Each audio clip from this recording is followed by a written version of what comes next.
ಬೆಳಗಾವಿ ಜಿಲ್ಲೆ ಹುಕ್ಕೇರಿ ತಾಲೂಕಿನ ಕೊಟ್ಪಾಗಿ ಗ್ರಾಮದಲ್ಲಿ ಇಂದು ಗ್ರಾಮ ಪಂಚಾಯಿತಿ ಚುನಾವಣೆ ಬಿರುಸಿನಿಂದ ಜರುಗಿತು. ಗ್ರಾಮಸ್ಥರು ತಮ್ಮ ಅಭ್ಯರ್ಥಿಯ ಆಯ್ಕೆಗಾಗಿ ತಮ್ಮ ಮತದಾನದ ಹಕ್ಕನ್ನು ಚಲಾಯಿಸಿದರು.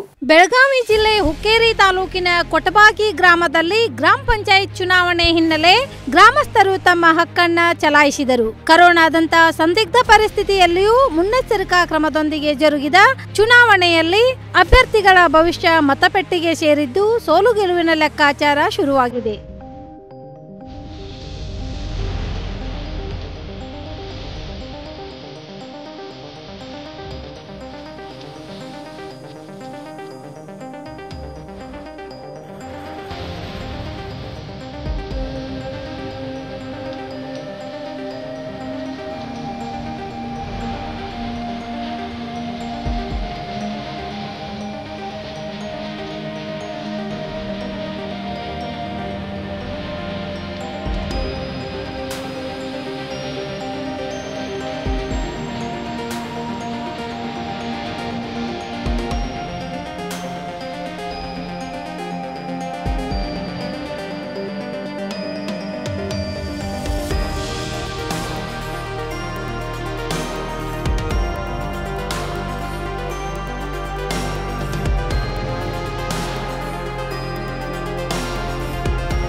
ವೀಕ್ಷಕರೇ, ನಮ್ಮ ಸತ್ಯಂ ವಾಹಿನಿಯ ಪ್ರತಿದಿನದ ಅಪ್ಡೇಟ್ ಮಾಹಿತಿಯನ್ನ ತಿಳಿದುಕೊಳ್ಳಲು ಸತ್ಯಂ ಟಿವಿ ಕನ್ನಡ ಯೂಟ್ಯೂಬ್ಗೆ ಸಬ್ಸ್ಕ್ರೈಬ್ ಆಗಿ ಹಾಗೂ ಬೆಲ್ ಐಕಾನ್ ಅನ್ನು ಕ್ಲಿಕ್ ಮಾಡಿ.